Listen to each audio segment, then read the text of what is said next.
ومن كلامه أيضا ما ذكره أبو شامة، وهو: لا تجلس بباب من يأبى عليك دخول داره، وتقول حاجاتي إليه يعوقها إن لم أداره، اتركه واقصد ربها تقضى ورب الدار كاره. تفقه على الموفق خلق كثير، منهم ابن أخيه الشيخ شمس الدين عبد الرحمن بن أبي عمر شارح المقنع وغيره، وسمع منه الحديث خلائق من الأئمة والحفاظ وغيرهم، وحدث ببغداد وغيرها. وكانت وفاته يوم السبت يوم عيد الفطر سنة 20 و600 بمنزله بدمشق، وصلي عليه من الغد وحمل إلى سفح قاسيون فدفن به. وكان الجمع عظيما، امتد الناس في طرق الجبل فملؤوه. كان للموفق أولاد ذكور وإناث ماتوا كلهم في حياته، ولم يعقب من أولاده سوى ولد يقال له عيسى، فإنه خلف ولدين صالحين وماتا وانقطع عقبه. قلت: لئن انقطع عقبه من الأولاد فلم ينقطع أثره من العلم. قال الشيخ صلاح الدين أبو عيسى موسى ابن محمد بن خلف بن راجح المقدسي يرثي الموفق: لم يبق لي بعد الموفق رغبة في العيش، إن العيش سم منقع، صدر الزمان وعينه وطرازه، والعالم والزاهد المتورع. هامش: كذلك، وإنما يتم وزنه بإشباع ضمه ميم العالم، كما أشبع مدلوله من العلم، وكان له أن يقول: والزاهد العلامة المتورع. انتهى الهامش. بحر العلوم أبو الفضائل كلها، شمل الشريعة بعده لا يجمع، كأن ابن أحمد في مقام محمد، إن هالهم أمر إليه يفزع، فيبين مشكله ويوضح سره، ويذب عن دين الإله ويدفع، ببصيرة يجلو الظلام ضياؤها، تبدي العجائب نورها يتشعشع. فاليوم قد أضحى الزمان وأهله غرضا لكل بلية تتنوع، والعلم قد أمسى كأن بواكيا تبكي عليه وجله متقطع، وتعطلت تلك المجالس وانقضت تلك المحافل، ليتها لو ترجع. هيهات بعدك يا موفق نرتجي للناس خيرا أو مقالا يسمع، لله درك كم لشخصك من يد بيضاء في كل الفضائل ترتع، قد كنت عبدا طائعا لا تنثني عن باب ربك في العبادة توسع، كم ليلة أحييتها وعمرتها والله ينظر والخلائق هجع، تتلو كتاب الله في جنح الدجى كزبور داود النبي ترجع، لو كان يمكن من فدائك رخصة لفدتك أفئدة عليك تقطع. كلمة في فوائد كتاب المغني.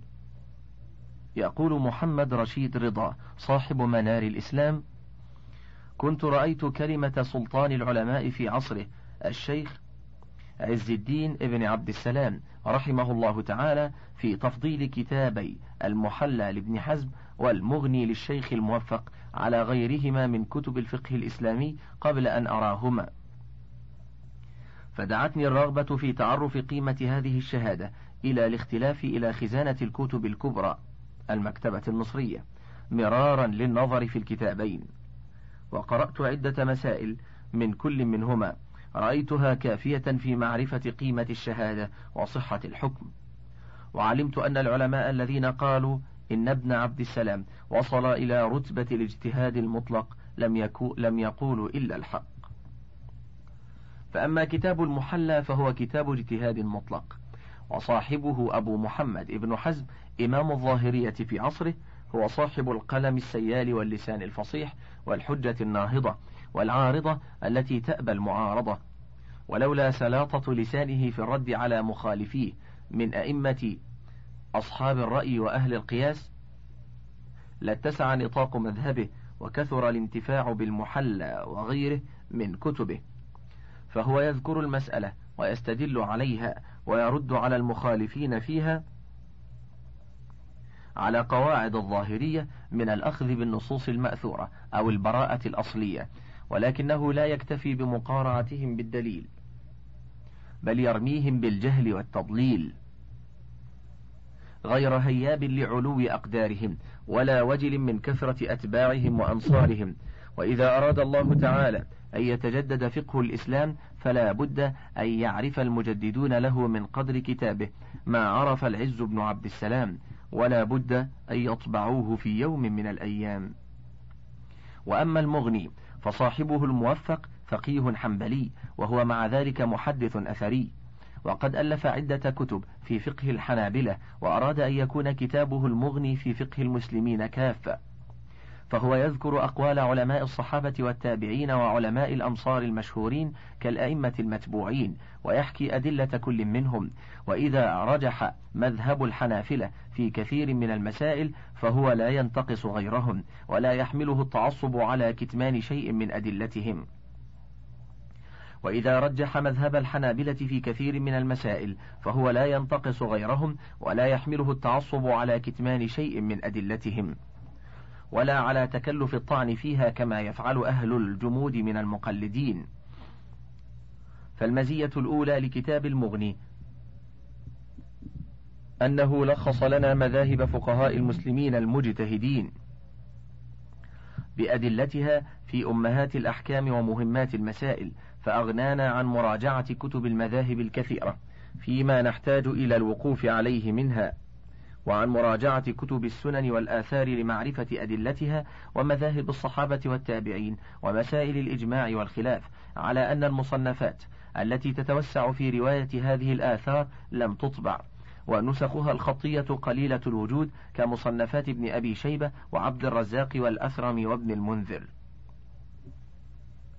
ومن المعلوم أن كتب فقه المذاهب المتبعة والخلاف منها ما لا تذكر فيه الأدلة، ومنها ما يذكر فيها وما يؤيد مذاهب مصنفيها ويضاعف المذاهب المخالفة لها، ولو بضروب من التأويل والتحريف وتضعيف الأحاديث التي لا توافق مذهب المؤلف، وإن كانت صحيحة أو حسنة إن أمكن، وتقوية الأحاديث التي توافقه وإن كانت ضعيفة، أو السكوت عن نقل الطعن فيها.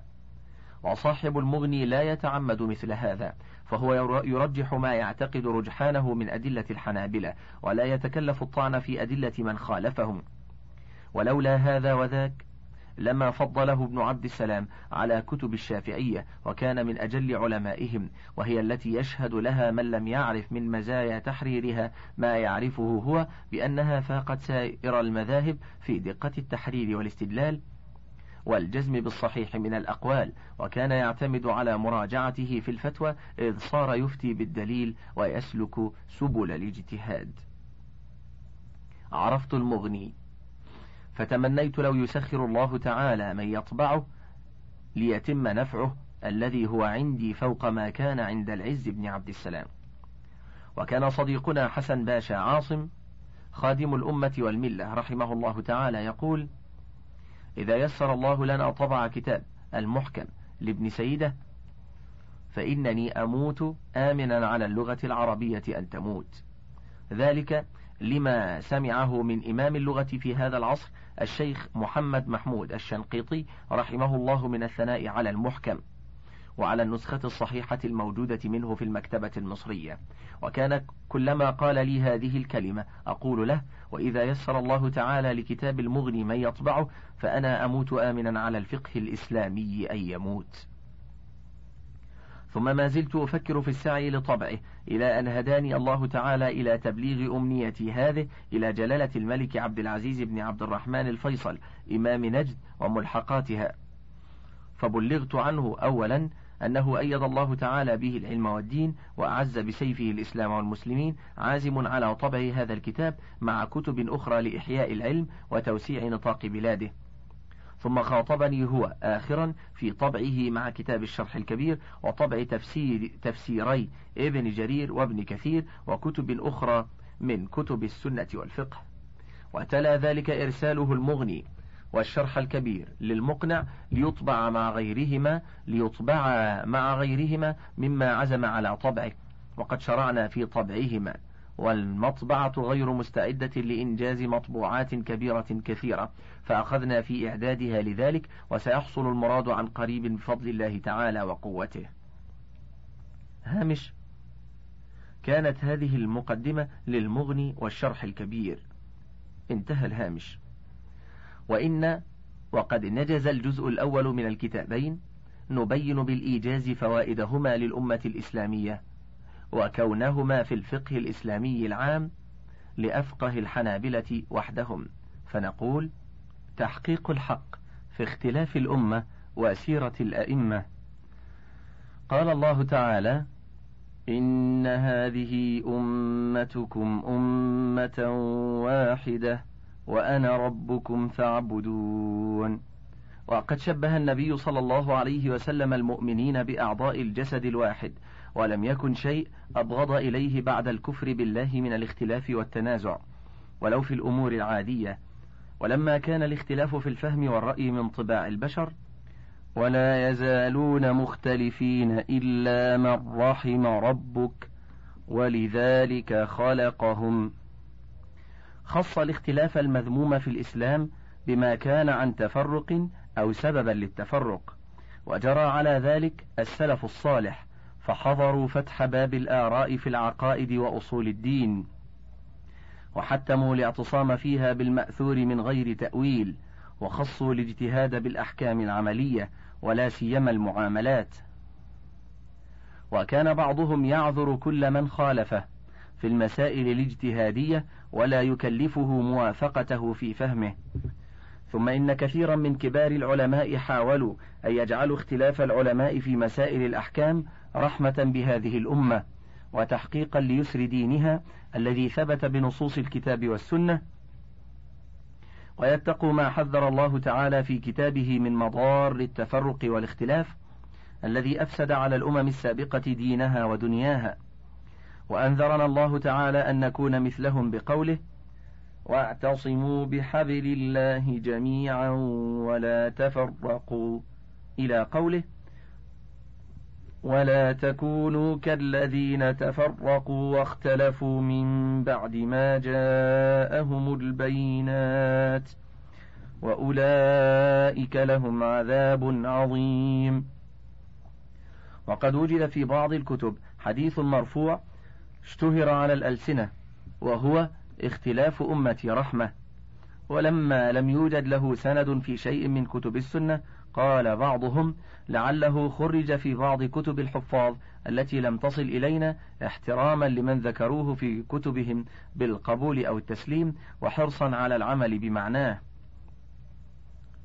ولكن المتعصبين للمذاهب أبوا أن يكون الاختلاف رحمة، وشدد كل منهم في تحتيم تقليد مذهبه وعدم الترخص للمنتمين إليه في تقليد غيره ولو لحاجة أو ضرورة.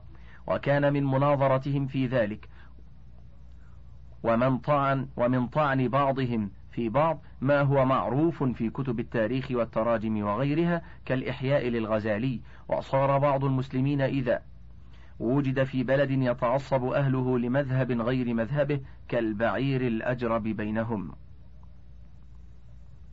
وقد وقع من الفتن بين المختلفين في الأصول وفي الفروع ما سود صحف التاريخ على أن الخلاف في الفروع أهون وأقل شرا، وقد ضعف في هذا الزمان بضعف أسبابه في أكثر البلاد، ولكننا لا نزال نسمع بمنكرات قبيحة منه في أخرى.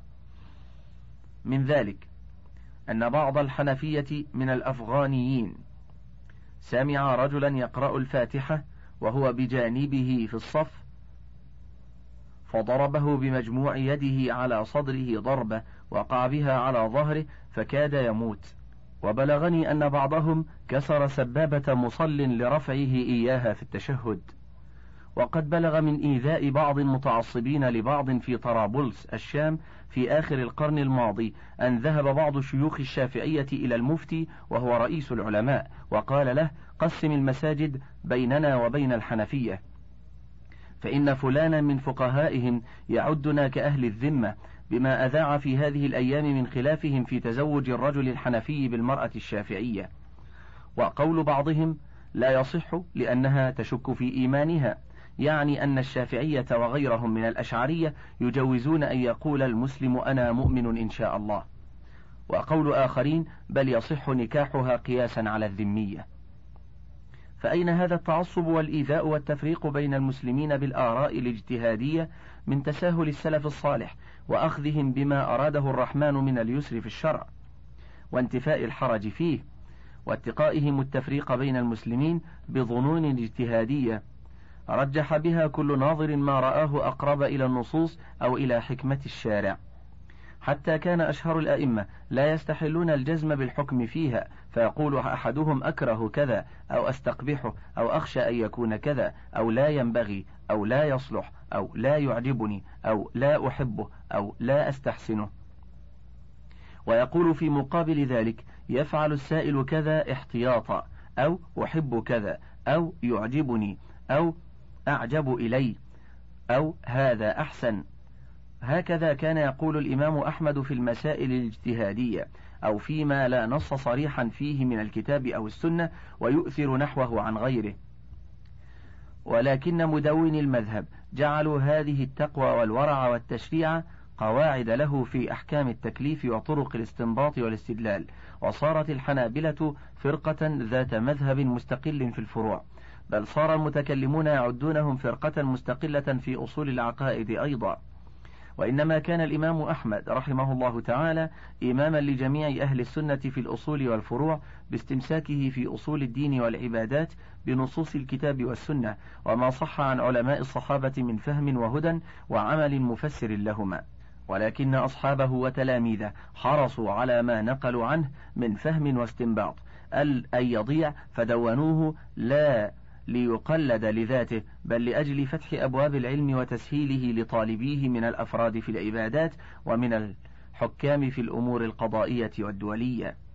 وكانوا يقرنونه بأدلته ليكون الدليل هو العمدة في العمل والترجيح بينه وبين غيره.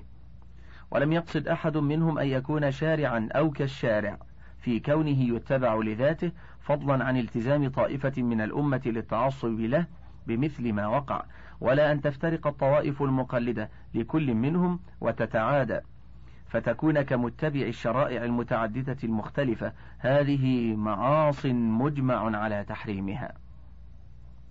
قال الإمام المزني صاحب الإمام الشافعي في أول مختصره المشهور بعد البسملة ما نصه.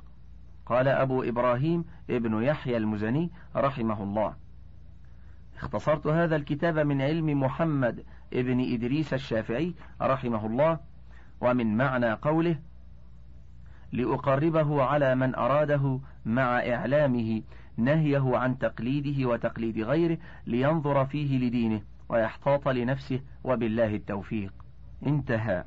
وقال ملا علي القارئ الحنفي المحدث في رسالته التي ألفها في إشارة المسبحة: وقد أغرب الكيداني حيث قال: العاشر من المحرمات الإشارة بالسبابة كأهل الحديث، أي مثل جماعة يجمعهم العلم بحديث الرسول صلى الله عليه وسلم، وهذا منه خطأ عظيم وجرم جسيم منشأه الجهل لقواعد الأصول ومراتب الفروع من المنقول، ولولا حسن الظن به وتأويل كلامه بسببه لكان كفره صريحا وارتداده صريحا.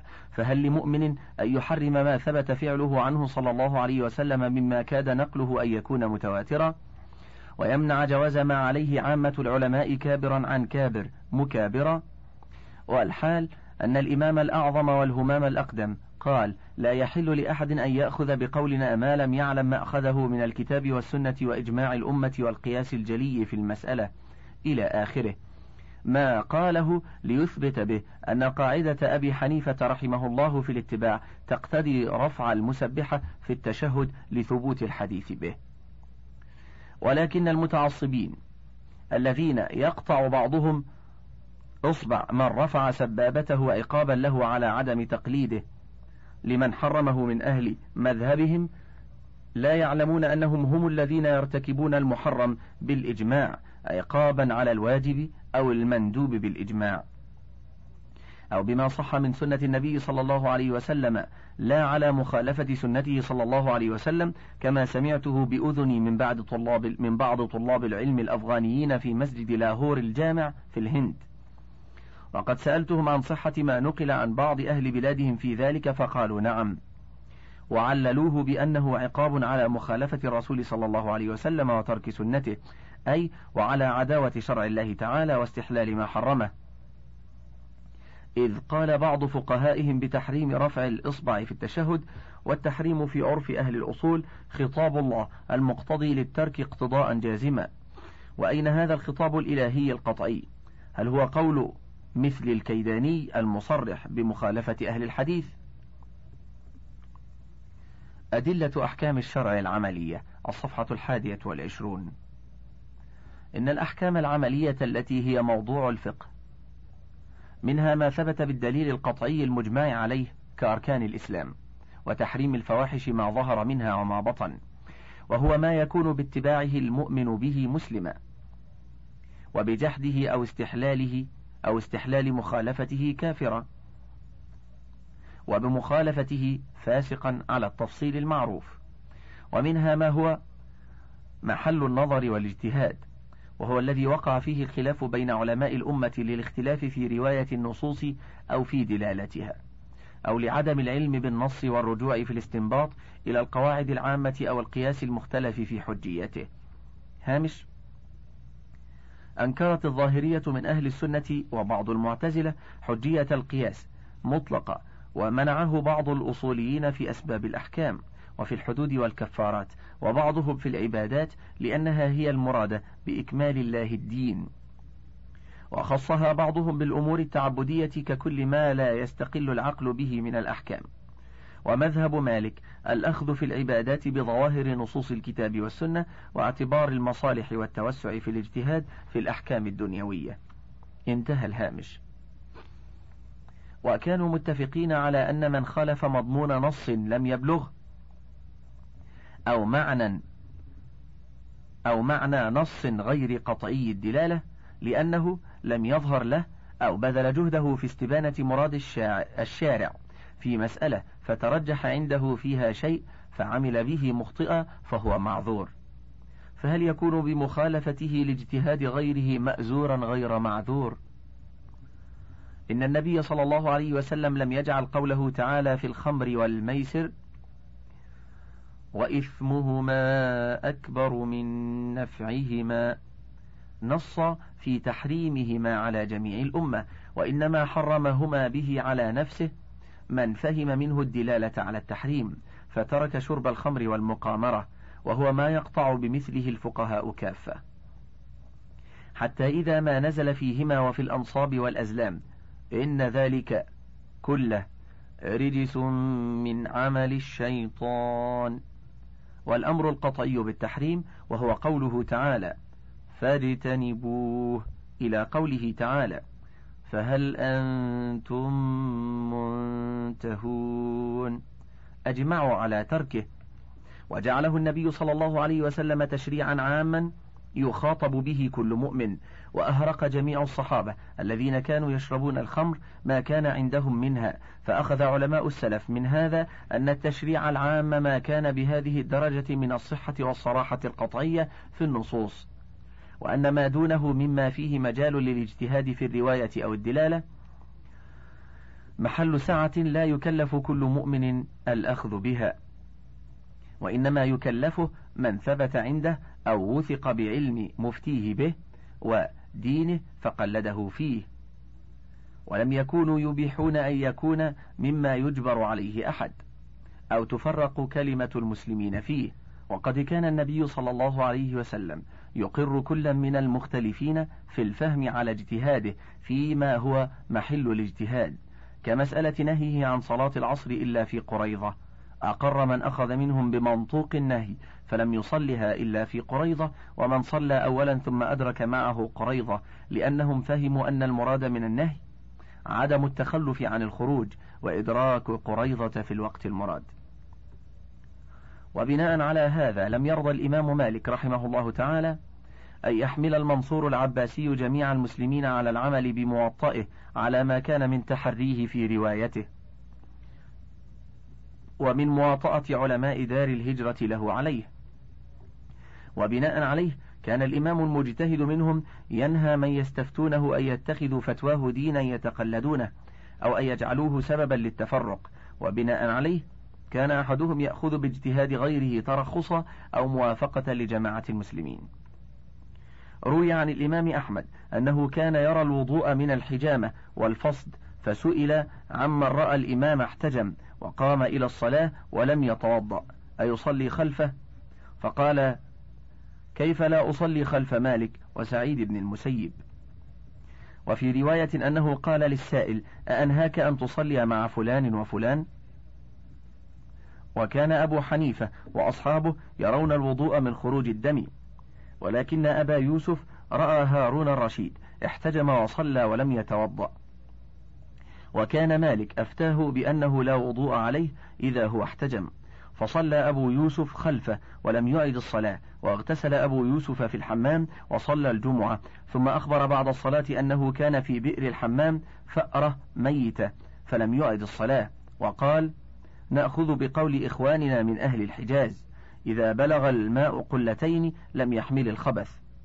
ولم يكن هذا تقليدا منه لأنه يعرف دليله وهو حديث القلتين الذي ذكره، ولكنه غير قطعي الرواية والدلالة، كما أنه ليس دون قولهم في حد الماء الكثير.